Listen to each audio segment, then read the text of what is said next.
Days of Our Lives, spoilers for Thursday, June 26th, reveal that Kate Roberts Brady may find herself feeling a bit jealous over a moment she spies between Roman Brady and Marlena Evans. Marlena and Roman are feeling relieved now that they've heard Johnny DiMera's whole version of events regarding the night E.J. DiMera was shot. Johnny's side of the story was quite convincing, so Roman and Marlena clearly feel confident that he didn't pull that trigger. Day's spoilers suggest Marlena and Roman may embrace over this mutual relief, since Kate will spy them connecting on Thursday's Duel episode. Of course, Marlena just lost John Black and only considers Roman a friend, so Kate has nothing to worry about at this point. Even so, Kate may feel her jealous side creeping up as she watches this moment play out. Other Days spoilers say Johnny will head back to the office, where he'll join Gabby Hernandez for a strategy session. Since Johnny is a new member of Gabby's marketing team, he'll join forces with her as they toss some pitches around. Over with Belle Black, she'll launch a confrontation with EJ and throw some questions at him. Belle recently declared her love for EJ and got their romance back on track. But some trouble's brewing since she's going to grill him. We'll see if this involves the shooting, more hospital drama, or something else. Regardless, Belle had better get used to bickering with EJ if she wants to be in a relationship with him. Next, Days spoilers say Xander Kyriakis and Sarah Kyriakis will get into a shouting match over Victoria Kyriakis. Now that Sarah and Xander's lawyers have advised them to work out a co-parenting agreement, that won't be an easy task. After this showdown, Xander may be tempted to move ahead with playing dirty since he wanted Melinda Trask to leave that on the table as an option. Days of Our Lives spoilers say Sarah and Xander's custody feud may come with more twists and turns, so we'll bring you updates on all the stunning news ahead. Roman finds Marlena outside the Brady pub and asks how the wedding was. She said it was terrific, and John would have been so proud of his son. Roman is sorry he couldn't be there, but she said she wanted to talk to him about something. Marlena wants to talk about Johnny and that he might be the person who shot EJ. She gathers he already knew that. They head inside to talk privately, and Roman asks what she knows. Marlena tells him about Rachel's nightmare and that she remembered hearing Johnny and EJ arguing that night. When she investigated, she saw Johnny pointing a gun at EJ. Roman feels for the kid and isn't surprised to have this confirmed. Roman tells her about his gun from behind the bar going missing around the time Johnny found out the truth about how he was conceived. Marlena asks, "Are you saying Johnny used your gun to shoot his father?" Roman explains that when he found out the gun was missing and Johnny had taken off, he made a beeline to the mansion to stop Johnny, only to find his gun was stashed in a planter outside. Then he heard the sirens and realized something had already happened. He took the gun and came clean with Johnny about his suspicions, but Johnny denied shooting his father. However, there was one bullet missing from the weapon. Marlena says Rachel's talked to Kristen about her dream, and her mother told her to keep quiet, or her other grandmother could go to jail. She assumes one of them has told Brady by now. Roman confesses he also told Kate. Roman asks what she suggests they do. Marlena says they have to talk to Johnny before doing anything. Roman says that can be arranged and texts him. Sophia meets with Melinda in Horton Square. She tells the lawyer her mom still hasn't come around to the idea of hiring her, and neither has Tate. However, she wants to hire her, as she's desperate and running out of time. She needs to find someone to adopt her baby before she gives birth. Melinda won't let her suffer through this alone and will help her. She assumes Tate doesn't know they are meeting. Sophia says he doesn't, but she doesn't care, as she needs her. Melinda suggests they get to work. Sophia tells Melinda she doesn't have a lot of money to pay her right now. Melinda is waiving her fee as she's been in a similar situation to hers. She had an unwanted pregnancy as a teen too. At the hospital, Stephanie chats with Sarah about Philip's forged letter. Sarah says Xander knows about it, and that she kept it from him. She doesn't know who ratted her out and destroyed her marriage. Stephanie is so sorry and insists she didn't tell anyone. Sarah doesn't think it was her or Alex. She says Philip denies telling Xander, but she doesn't believe him, just like she doesn't believe Philip denying Xander was his attacker. Stephanie says it's possible that Xander used Philip's loss of his inheritance to keep him quiet. Sarah notes that the problem is that there is no proof. The doctor suggests that Stephanie could get the truth out of Philip. Stephanie says if Philip admits it, Xander could go to prison for a long time. Sarah says if Xander did it, then he belongs in prison. In his hospital bed, Philip wakes up from a nightmare about Xander beating him. He looks at his tablet and reads an article that Xander has been exonerated in the incident. Brady stops by to see Philip. Philip gives him his condolences about John. He also got a visit from Beau before he left town. Despite his bungling that back alley deal for the drug, he's glad Beau got what he needed. Brady says Beau wasn't the only good news the family got, as they all thought Xander beat him. And it's hard to think a member of your own family could do something so barbaric. He just lost his dad, and they've all done so much to hurt one another, but at the end of the day, they are family. Brady can't bear to lose anyone else. Philip understands, as he lost his dad not long ago. And he's right. Xander is family, Stephanie appears, and Brady heads back to work. Philip asks what brings Stephanie by. She admits that Sarah wanted her to come by, and Philip knows this is about who attacked him, and if he lied about it, not being Xander. He asks why he'd lie. She suggests to keep half of his inheritance. Philip says he does have some pride. Stephanie asks if he was the one who told Xander about the forgery. Philip insists he didn't, and he promised Sarah that he wouldn't. Stephanie returns to Sarah and says Philip stuck to his story. Sarah thanks her for trying. Sarah leaves to check on a patient, and as Stephanie's headed out, she notices something that shocks her. Back in Horton Square, Sophia runs to the bathroom to take a break, and Brady appears and spots Melinda. The lawyer tells him that she's sorry about his father. He says he knows she's trying to involve herself in Tate's child's adoption. She explains that Sophia came to her, but Brady doesn't care. He is glad Tate stopped it, as his family doesn't trust her regarding babies. He won't forget what she did to Eric and Nicole, so stay away from his family. Brady storms off.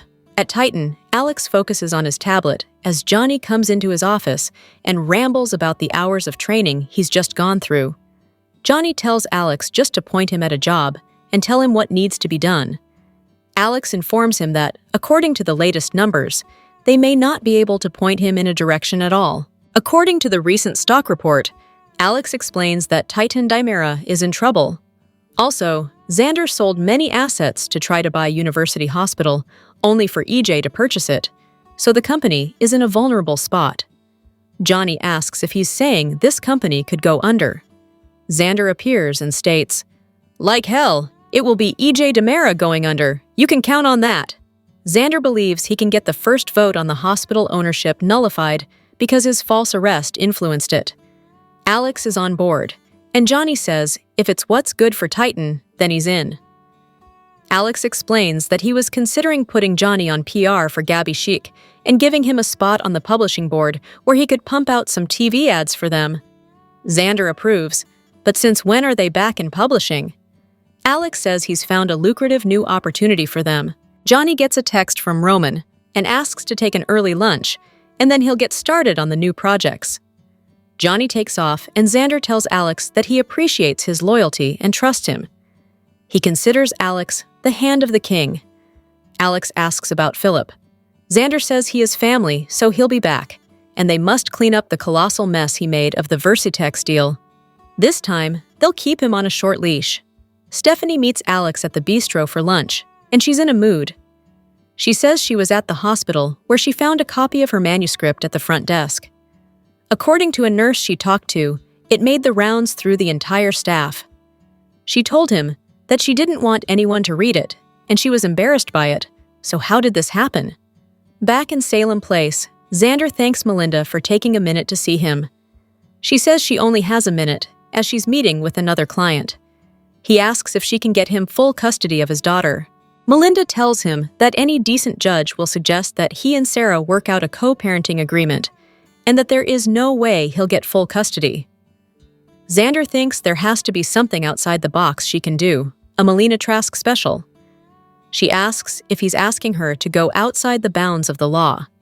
Xander knows Sarah wouldn't do it, so maybe? At the hospital, Sarah is on the phone with Justin, who tells her the same co-parenting advice Melinda gives Xander. Sarah wants full custody, but Justin says that won't happen. Back over to Salem Place, Brady runs into Xander and wants to update him on Basic Black. Xander doesn't have time, as he is focused on contesting EJ's purchase of the hospital. He knows Brady is on the board, so would anyone change their mind on how they voted? Brady admits he would. Johnny meets with Roman and Marlena in a room at the pub. Marlena says they want to help him, but they need the truth. Roman demands that he tell them everything that happened the night EJ was shot, starting with how his gun disappeared. Johnny admits he took the gun. Roman asks why he didn't say something before. Johnny wasn't ready to admit what he did. He's shocked that Roman found the gun in a planter by the mansion front door. Johnny is confused as he didn't leave it there. Marlena asks what happened. Johnny says it's all a daze, and he was just so angry with his dad. He remembers making it to the mansion, confronting his dad, and pointing the gun at him. EJ asked what he was doing, and he didn't even know. He felt as if he wanted to explode, and he could feel his hand on the trigger, and it felt like he wanted to pull it. He remembers EJ telling him not to, and that he never meant to hurt him. EJ told him all he could do was stop his son from becoming like him. EJ asked for the gun, so he gave it to him, and that's the last Johnny saw of it.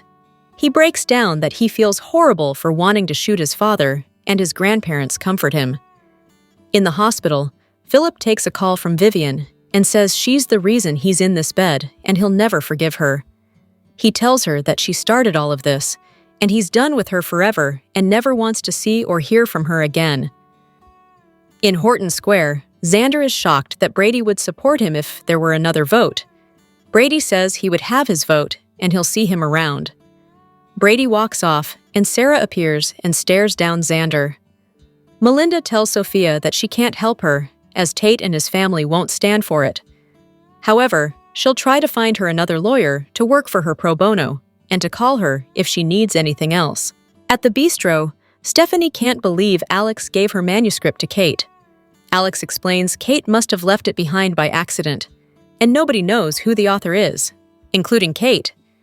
He says Kate loved it and thinks it could be a bestseller. Stephanie says, "Really? A bestseller?" At the pub, Roman tells Johnny that they believe him, and Marlena is sorry he's going through this. Johnny is just glad he could finally tell someone about it all. Roman is still confused as to how the gun got in the planter. Marlena says perhaps EJ stashed it, but Roman says it doesn't explain the missing bullet. Johnny hadn't heard of a missing bullet, and he never pulled the trigger. Roman says someone else shot EJ after Johnny left. Marlena asks, "But who?" Days of Our Lives. Spoilers indicate that it's been a hot minute since Stefan DiMera has been in the land of Salem. However, the Peacock soap has been dropping his name quite a bit in storylines as of late. Is the daytime drama hinting at a return? Here's what we know so far. Days of Our Lives spoilers remind fans that Stefan was kidnapped and taken to Alemania in October 2024 by none other than his mom, Vivian Alamain. He was on the cusp of declaring his love to his wife, Gabby Hernandez, and thus reuniting with his estranged wife when Mommy Dearest thought she was doing a solid by stopping him and shipping him off without anyone in Salem the wiser. In recent weeks, Stefan's name has been dropped a number of times. Fans know that mentioning past Salemites just doesn't happen for no reason. So could Days of Our Lives be teasing a return? Fans raised their eyebrows this past May when EJ DiMera got a get well soon from Stefan, after getting shot and then waking up from his coma. Fast forward to the Monday, June 23rd episode, and a returning Tony DiMera mentioned he was trying to reach Stefan but hadn't heard back from him. While EJ, along with Chad DiMera, fluffed off Tony's concerns, the eldest DiMera brother couldn't shake that something felt off. He even asked Gabby if she had heard from Stefan. Will Days address Stefan's kidnapping? Could they close the loop on this storyline by creating an arc that reveals Stefan may have met his demise somewhere between Salem and Alemania? Will Vivian be exposed for kidnapping her son? Then there's always the chance that Stefan could return to the canvas, either with Brandon Barash or via a recast. Gabby's reunion with JJ Deveraux hasn't exactly gone anywhere, so she could use a little romance in her life, right? Do you think the show is hinting a Stefan DiMera return? Join the conversation below. Watch your favorite soap on daily and check out this site regularly for the hottest Days of Our Lives news and spoilers. Days of Our Lives, spoilers and updates reveal yet another surprising casting update has emerged as Days of Our Lives announces the recasting of Chad DiMera, formerly Billy Flynn. Now Chad will be played by Connor Floyd from Young and Restless, where he currently portrays Chance Chancellor on the CBS soap. Deadline has reported that Floyd is scheduled to start filming for Days on June 23rd. However, due to the advanced filming schedule of the Peacock soap, viewers won't see him as Chad until April 2026. This marks a 10-month lead time, an increase from the previous 9 months, which had already stretched from 6. The character of Chad DiMera was first played by Casey Diedrich in 2009, and after he left in 2013, Billy Flynn took over the role in 2014.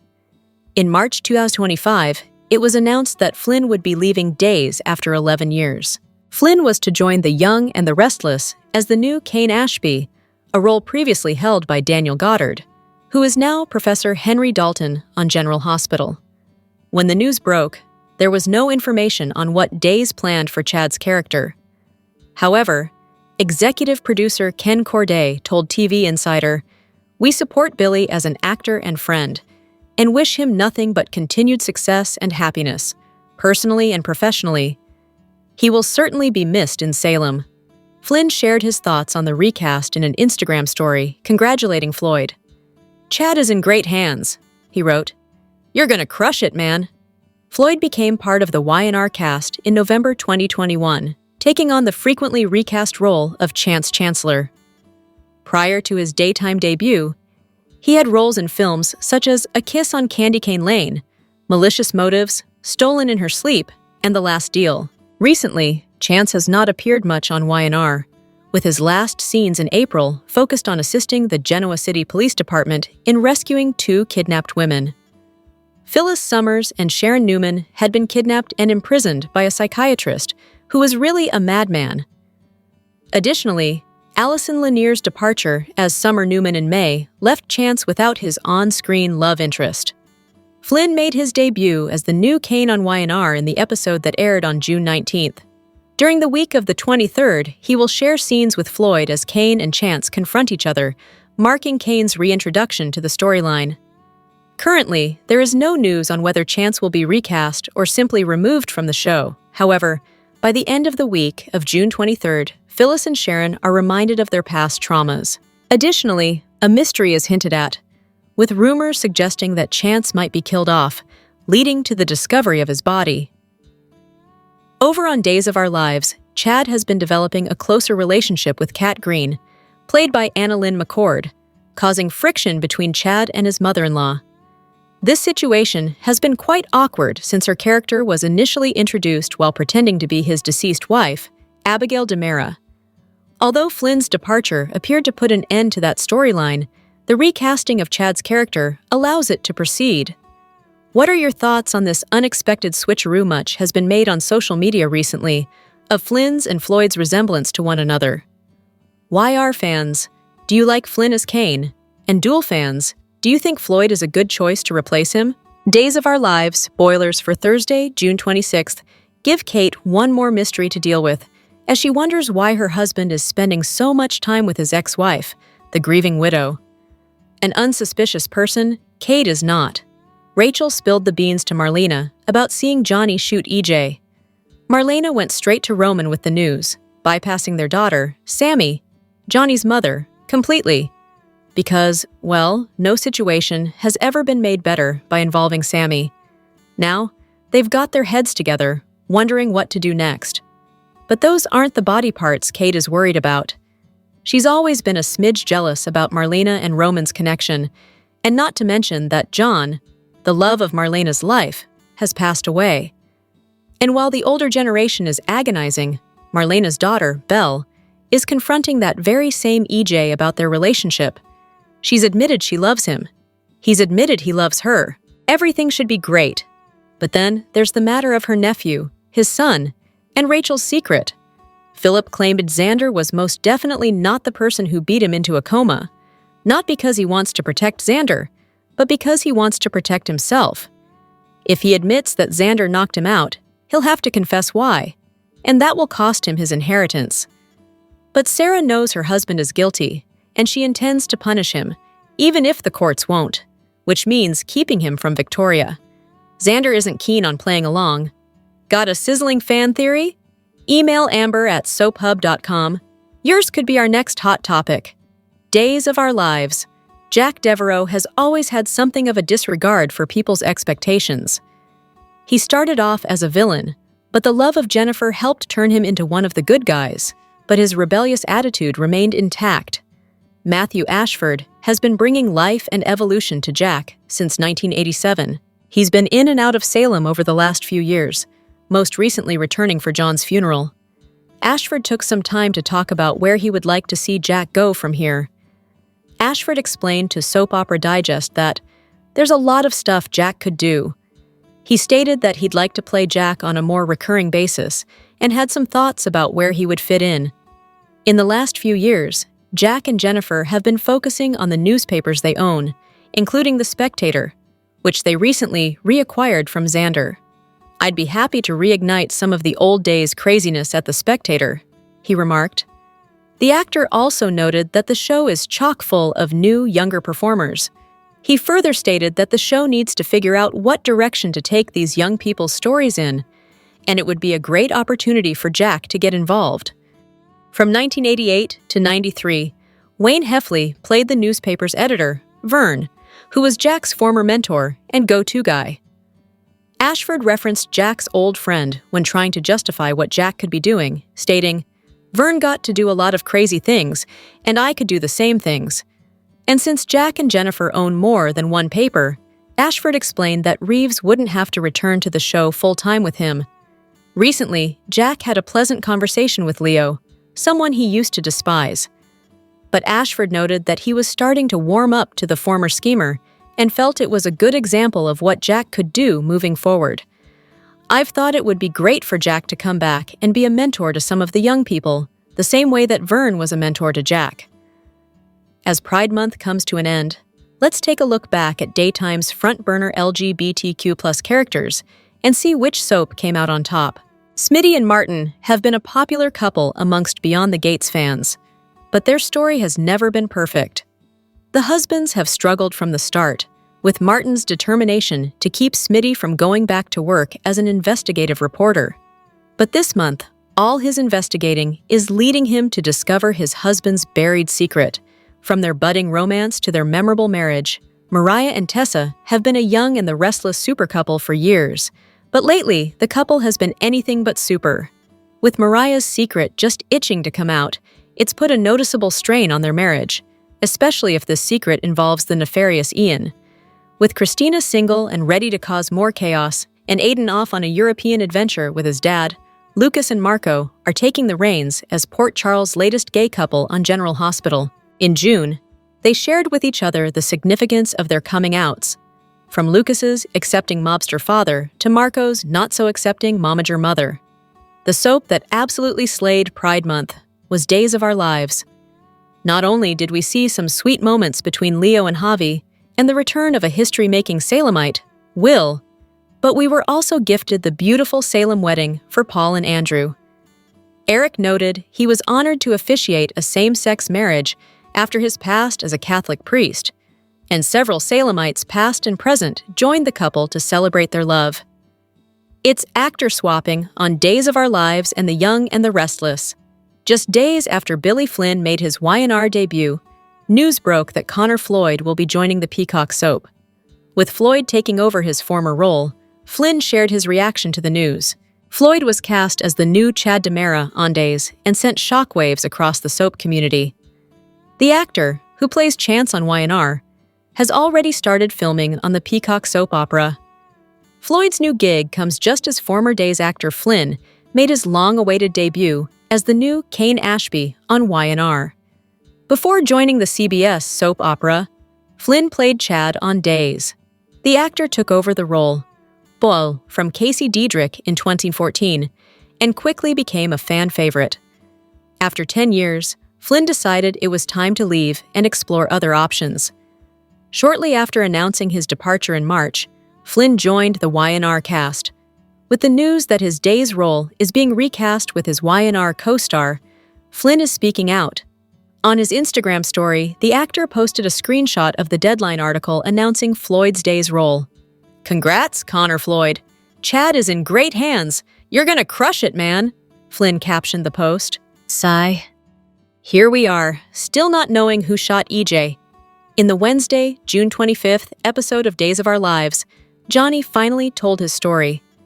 Johnny told Roman and Marlena that his anger had him seeing red, and parts of the night someone shot EJ were hazy to him. He knows he took the gun from Roman's lockbox and headed to the DiMera mansion. He remembered seeing his dad and being so angry and pointing the gun at him. And then EJ turned around and asked him what he was doing. He said he never meant to hurt me, and that he didn't mean for me to have to pay for all the horrible miskis that he made, but that the damage was already done. So all that was left was for him to stop me from making the same mistakes that he did. EJ then asked Johnny to give him the gun, and he did. And yet somehow, that gun, Roman's gun, ended up in the planter outside the mansion. So, someone else came in and used that gun to shoot EJ because one bullet is missing, according to Roman. Those were profound and self-aware words from EJ. Yet, ever since that night, Johnny has directed an explosive anger at his dad. He's only now coming out of it, and that must be why he's finally able to tell his story. So, who do we direct our suspicions at now? The show has run through a million different potential culprits. Johnny seemed like too obvious a choice, and we're happy that he wasn't able to pull the trigger. After all, we need Johnny and Chanel to be a happy couple for a while. Maybe we take a look at young Rachel, who's clearly suffering in the wake of so many things going wrong in her life. Her stomach issues may indicate a bigger problem. This could be a physical manifestation of a psychological MOAS, mother of all secrets. That Rachel was the one to shoot EJ. It feels like she's one of the only suspects left. That or somehow adult Rachel or Arnold somehow did it. Whoever shot EJ, can we all band together and pray that they wrap this mystery up sooner rather than later? Loved Brady bringing up going to a Cubs game with Philip when he gets out of the hospital. Loved even more how Philip specified wanting to go to a Chicago Cubs, St. Louis Cardinals game. While this Days episode was filmed 8 to 10 months ago during the 2024 baseball season, what a coincidence that on the day this episode aired, the Cubs are in the midst of a 4-game series with the Cardinals in St. Louis. It's kind of crazy that Xander wouldn't be happy with a co-parenting situation with Sarah. Why he thinks he should have full custody of Victoria is unbelievable.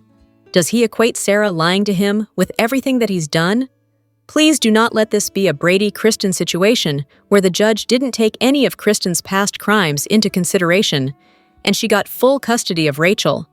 Because everybody knows what Xander's done to Sarah and many others in town.